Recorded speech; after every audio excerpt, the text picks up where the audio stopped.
Hi Gators, if you have not met me yet, I am Mrs. Sears, your school librarian, and I wanted to quickly go over what the library has to offer while we're virtual and hybrid. And then hopefully once we get back on campus, I'll be able to give you a better overview of all the services that we have for you.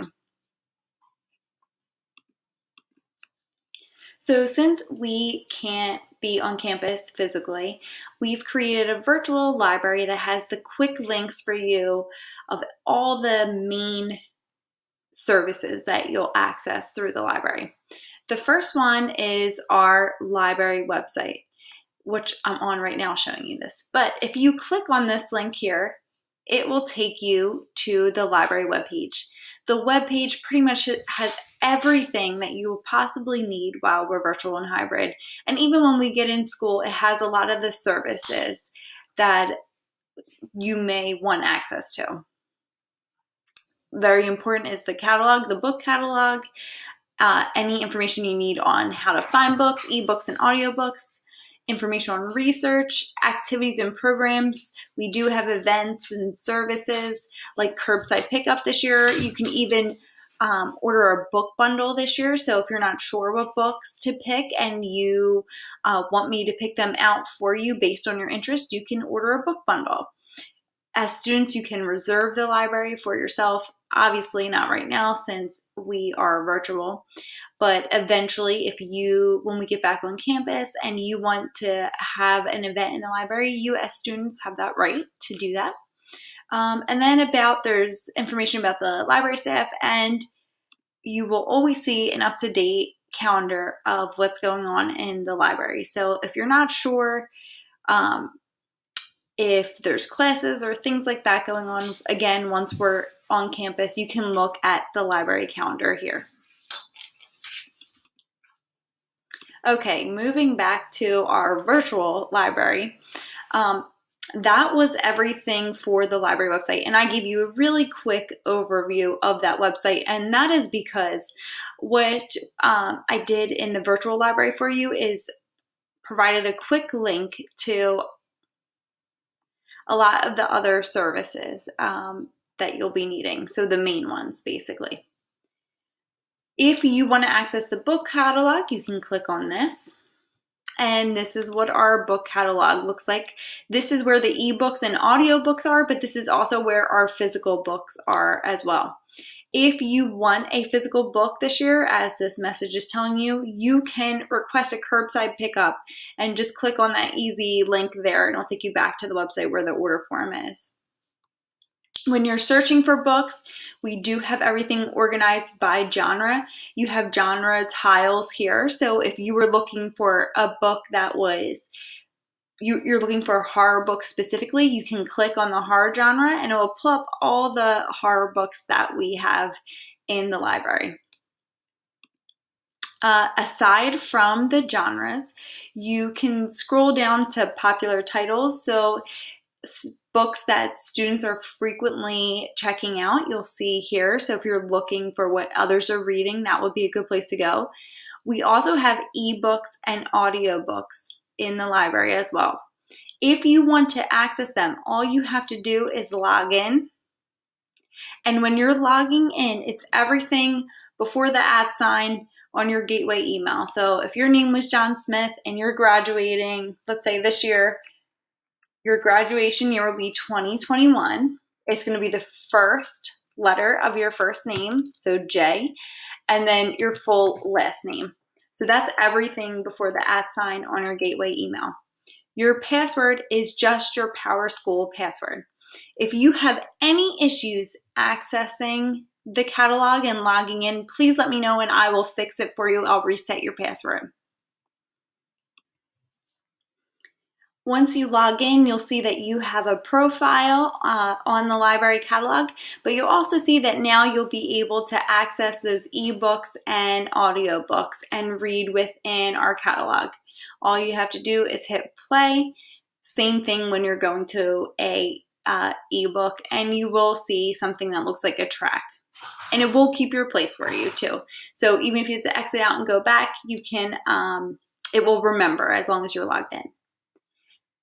You can also pull this up on your phone. So if you want to put it on your phone, have your AirPods in, it's a really easy way to read books and be doing other activities. I do it all the time. Okay, last thing to know about the catalog is that if you are looking for a specific book, you can always search for that book, or even if you're looking for a certain topic. So if you were looking for stories about school, you could type in school and the catalog will pull up all the books that have to do with school that are currently in our library. And you will see if they're an ebook from this detail at the bottom here. And you will also see if the book is in or out from the green or red little triangle up at the left-hand corner. Okay, back to our virtual library. So we've reviewed the library website very quickly. We reviewed the catalog very quickly.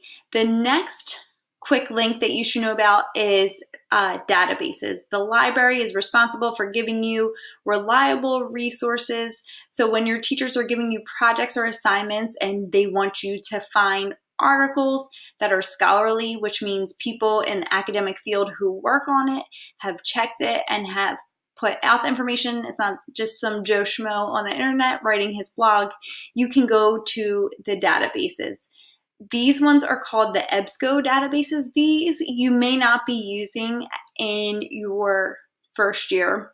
These are going to be higher level articles. So I'll quickly just click on it to show you what it looks like so you get an idea.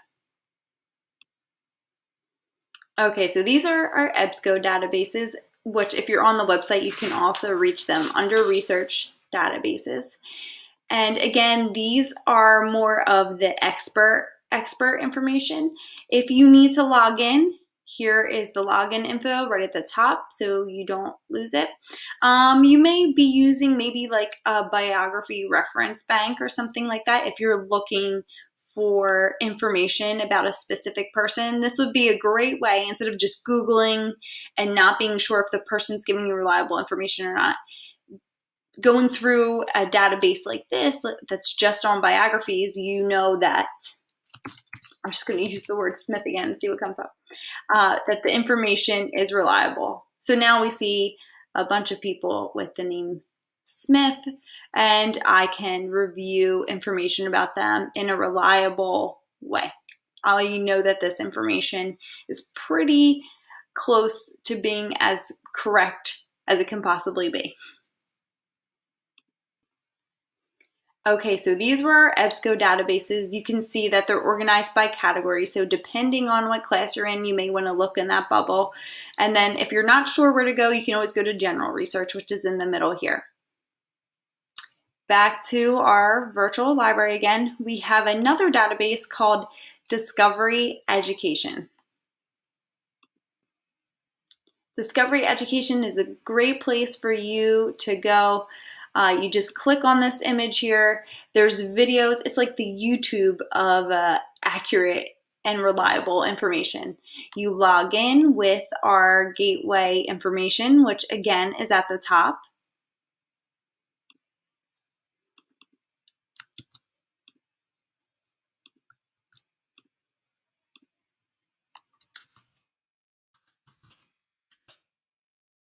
And once you're in, you'll see that you're going to use the search bar a lot to find whatever information you're looking for. So let's say you're doing a project on turtles.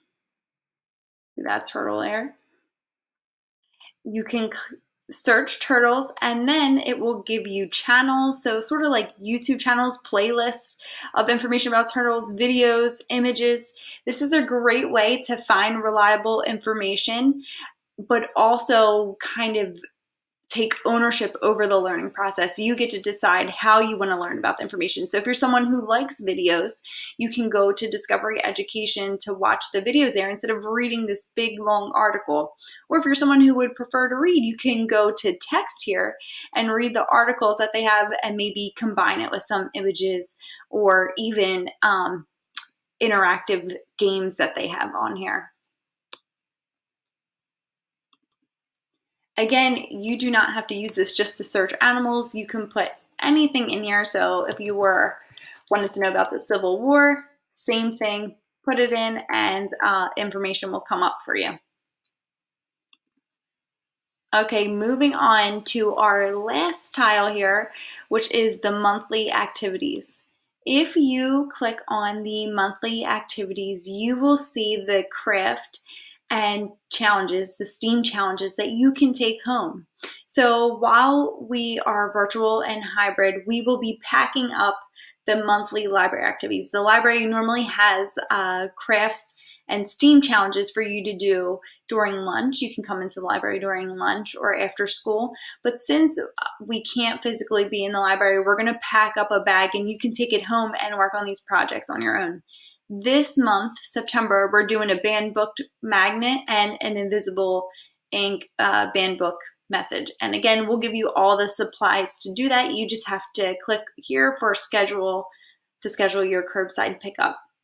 We're waiting to fill out October, November. We usually survey you guys, and the students tell me what you want, and that will be our crafts and challenge for the next couple months. So be on the lookout for that. Back to our virtual library.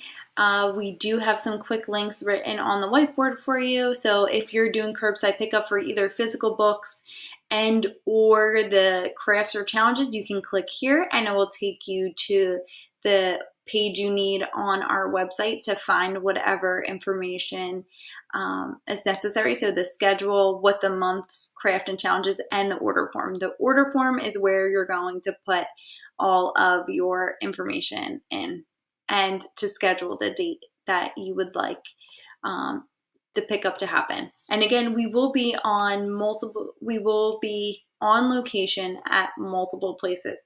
So we're going to go to Winona Library, National Park Elementary, and Parkview Elementary at scheduled dates. If you want to pick up from Gateway Regional, we're available pretty much anytime. You just have to fill that out and let us know. Also, if you need a quick tutorial with ebooks and audiobooks, you can click this button here and it will take you directly to that portion on our website where the video tutorial and hard copy instructions are. So that way you can get the ebook and audiobook that you need really quickly. There is one other feature that I want to show you on the library website that's not quickly linked here that you may be interested in. If you scroll down, you will see the upcoming library events. It's even under activities, under events. If you click there, you will see all the virtual activities we have going on. And normally during the school year, when we're physically on campus, the events are in the library and we'll give you a date of when they're happening. But you can see we have some events coming up into October. All you have to do is click on the tile. So if you're interested in the Banned Books Week event, you would click there and then you'll get a detail of what it is, what we're doing, and this will give you the instructions to the magnet and the banned book message, as well as a memory game for you to play as your virtual activity. Lastly, we do have featured books. This is not the last thing, but we do have featured books for September. This bookshelf will switch out every month. All you have to do is click on it and it will take you to our library catalog where that book is. So that way you can read a description of what it's about, see if it's in, and also decide if you want to put a hold on it or if you want to fill out an order form for either myself or Mrs. Norton to drop it off to you at one of the locations. Okay, and now lastly, you are in my little bit emoji here, you will see that if you need help, please do not hesitate to schedule a virtual meeting with me. I'm here to help you with your personal projects, with your research projects for school, with anything creative or information-based that you want to know. Please reach out to me. I'd be happy to help you, especially if you're struggling with certain classwork or you don't know what website to use to get something done. That's what I'm here for. I can't wait to meet everybody in person and see everybody in person. I hope you have a great day.